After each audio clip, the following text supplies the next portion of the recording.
This episode is brought to you by Dashlane. Try Dashlane Premium free for 30 days at dashlane.com/infographics and never forget another password and keep all your online accounts secure. Many of you Globetrotters might have proudly shared a map of the world on social media, which shows all the countries you visited. There are 193 United Nations recognized states, but that number can be 197 if you include countries with a somewhat embattled status. If you come from a developed nation, of course you have a better chance of seeing more of the world. But then, if you look at the US State Department statistics, you can see that 64% of Americans don't even own a passport. Still, if you're from Europe, it's easy just popping over the border for most people. We're told that Queen Elizabeth II has visited 120 nations, but you can find news reports about people who claim to have visited every country in the world. That's some feat, and not easy, as many places are just very difficult to visit. We might add that it depends on what passport you're carrying, but some places are not exactly welcoming to many citizens of the world. If you don't believe us, ask a man called Henrik Jepsen, someone who,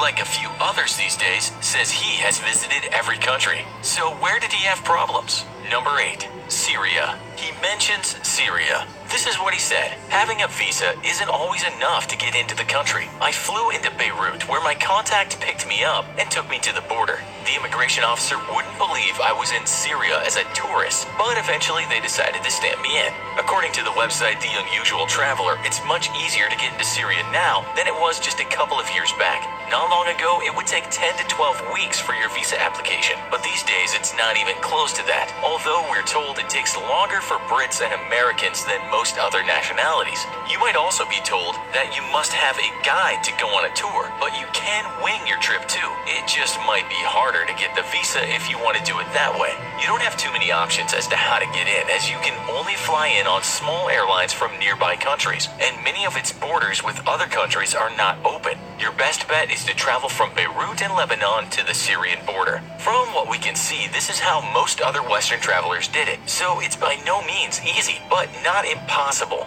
You might also find trouble if you have an Israel stamp in your passport, and if you're American. Well, maybe your jaunt in the Middle East might mean a red flag, but we can't be sure about that. Number 7. Yemen. Visiting Yemen can also cause you a great big headache, and at the same time, you won't find many governments telling their citizens it's safe to go. One guy that claims to have visited every place in the world, an Irishman called Johnny Ward, that started off his travels teaching English in Chiang Mai, Thailand, and then made a small fortune with his travel blog, said Yemen certainly was hard to get into. He wrote this: Saudi have imposed a no-fly zone through Yemeni airspace. There are no commercial flights due to the war. Visas are hard to come by.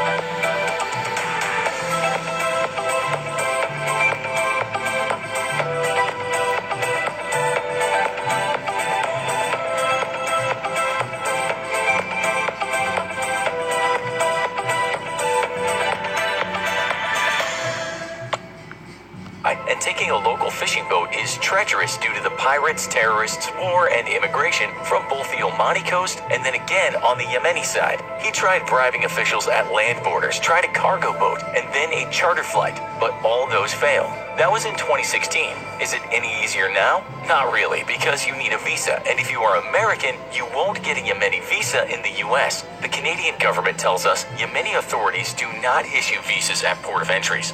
So you must apply, but as we said, some countries just won't issue you a visa. Well, some people do get lucky. We found this post on the Lonely Planet website. I went to the Yemen border with Oman yesterday and paid $100 US for a visa. I hired a local guy to help me do this trip to Yemen. I'm an American, and I've attempted 3 other trips to Yemen and all failed. It seems others have also crossed from Oman for $100. So again, not impossible, but very hard.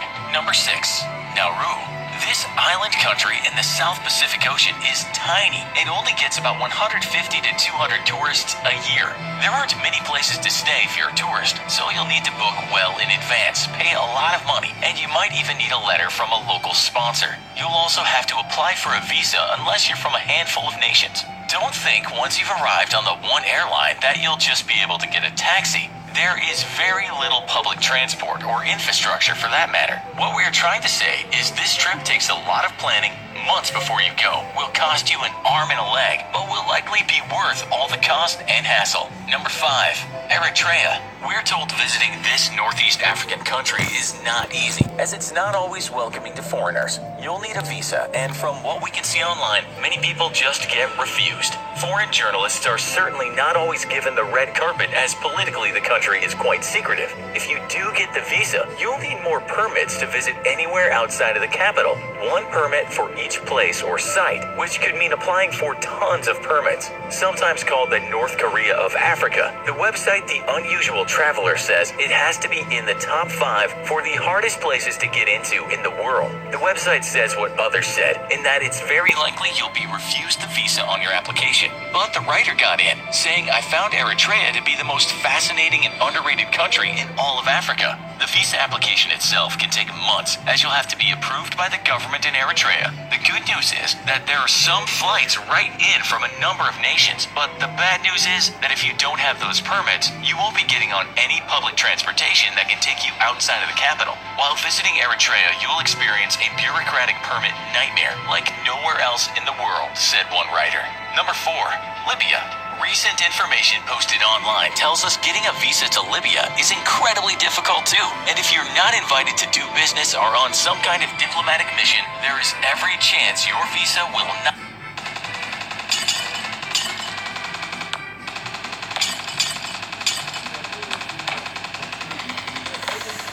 not be issued. If you're an American, you can get a tourist visa, but we're told that if you don't have a sponsor or a letter from someone with some clout inside of Libya, you're almost guaranteed to fail. Tourist visas are often rejected at all embassies without being a part of a tour or applied for on behalf of a Libyan tour operator, said one travel website. Another travel blogger said the same thing, but he also said that he found a travel company inside the country that would help him get his visa. The only problem with that is you'll have to go everywhere with that company to only the places on the tour, and it will cost you a lot of money. The good news is that flying in isn't much of a problem, if indeed you are allowed in. Number 3, Saudi Arabia. This is a place that has made some huge changes in the last few years, in that Saudi Arabia was not long ago pretty much closed to anyone just wanting to visit, not on some kind of business. That has changed, but we should still say that you'll only be issued a tourist visa for certain events inside the country.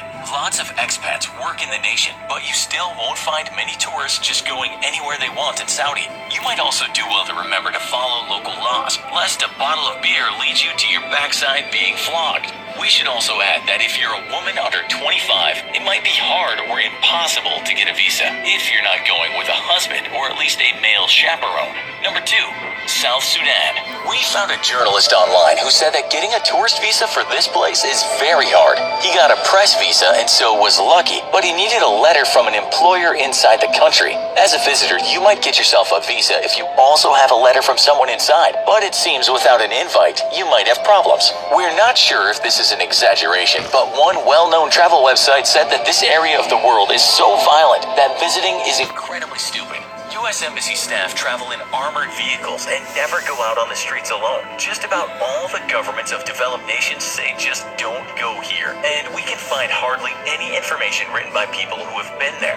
One guy called Ramblin' Randy did just that, writing on his blog, "I was shocked to see 3 or 4 gringos and a couple Asians on my flight to Juba. What were they going to South Sudan for?" He said he'd not been able to find a guide or a fixer before going, but was told by a hotel manager that he would be taken care of once he arrived. He managed to see a lot of things, but he was always with a local person, and it sounds like he wouldn't have done much alone. It seems the country will give you a visa if travel plans are booked ahead, but once there, you best follow some rules, and those include not taking photographs. Number 1, North Korea. This is the last place on our list, but believe it or not, it's actually not that hard to visit compared to some of the places on the list, and it's by no means dangerous if you don't break any laws. We've included it only because everyone is fascinated with this country, and you probably want to know how to get inside it. So you can get in, but there are catches. Lots of catches. First of all, you'll have to book your trip through a travel company that works with the North Korean Tourism Ministry. Okay, step one, done. What this means is that your entire trip will be a tour. And don't think you can just say see ya to your guides and go explore for yourself. You probably have 2 of these guides with you throughout your trip. The good news is that your visa will probably be issued, but it might take anywhere from 1 week to 6 weeks. As the website World Nomads tells us, if you choose not to travel with a tour group, you will still need the services of a local guide and won't be able to leave your hotel, sightsee, or travel on public transport without one. Defying these regulations will result in punishment for you and your guide. The good news is that the world's most secretive nation will let you surf the net, take photos, make phone calls. The bad news is the US just extended a ban on its citizens visiting the country. Most people, however, can get the visa, go to China, and then on to North Korea. Some of the hardest countries to visit also make it really hard to browse the web freely. Luckily, Dashlane and its powerful but easy-to-use VPN has your back. Dashlane is the one and only tool you need to keep you safe online, and their multi-country VPN lets you browse safely and privately, no matter where you are, across any device. Don't leave yourself vulnerable to digital snooping or malicious hackers. Give Dashlane and its features-packed VPN a try today. We love using Dashlane because not only does it act as a best-in-class VPN, it will send you breach alerts for when one of your online accounts is compromised by a hack. Head on over to www.dashlane.com/infographics for a free 30-day trial. And if you use the coupon code INFOGRAPHICS, you can get 10% off a premium subscription today. Have you been to any of the places?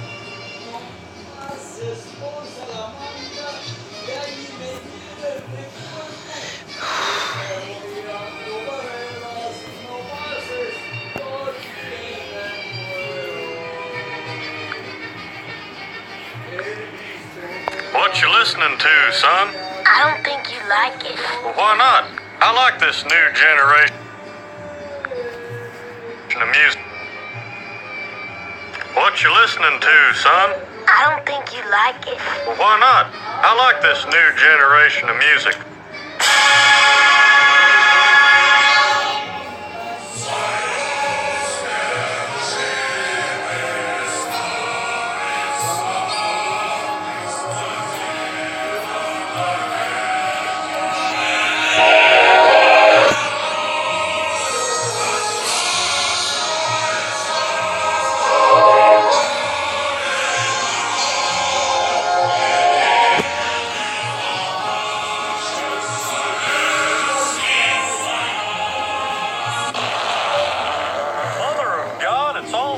Sounds. Let me tell you, Bobby, there's nothing funny about these sounds.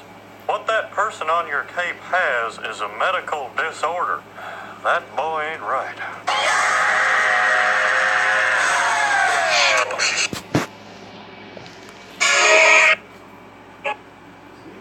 What you listening to, son? I don't think you like it. Well, why not? I like this new generation of music.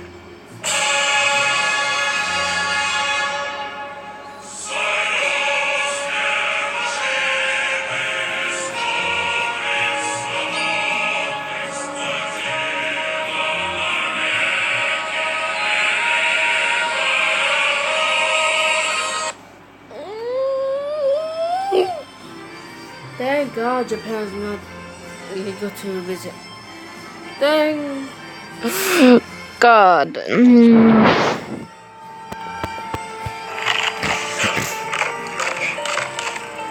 I'm an ice cruncher, so I was excited about all new Colgate Toad. It has sensitivity relief, so I don't have to give up doing what I love. Aren't we lucky? New Colgate Toad. Do more for your whole mouth.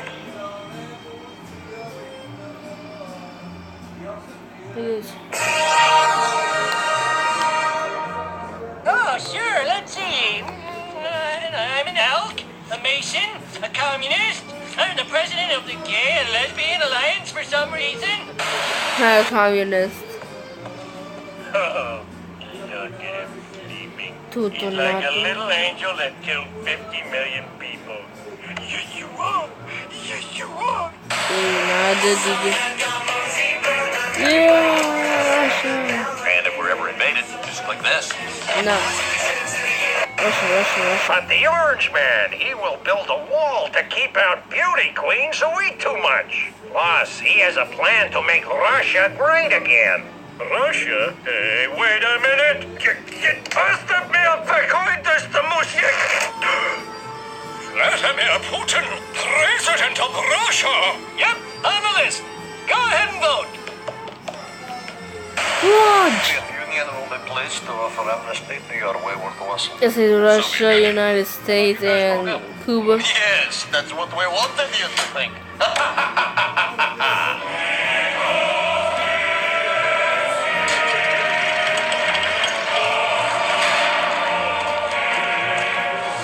Berlin United.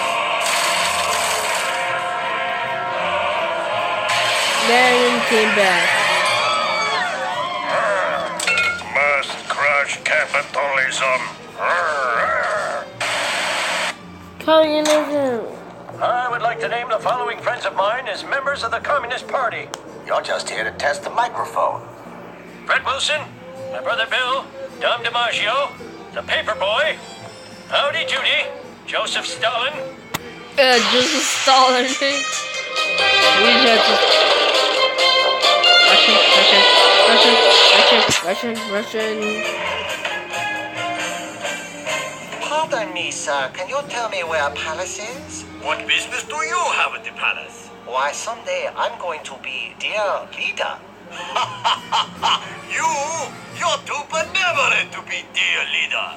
Let's see what they think.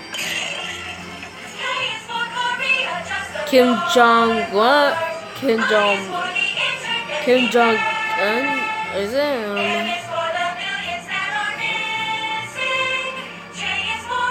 Oh, not that again. No. Yeah.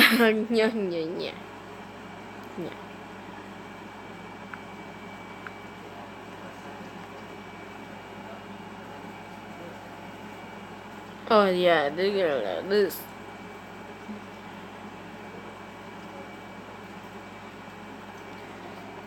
Dun.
Okay, boy.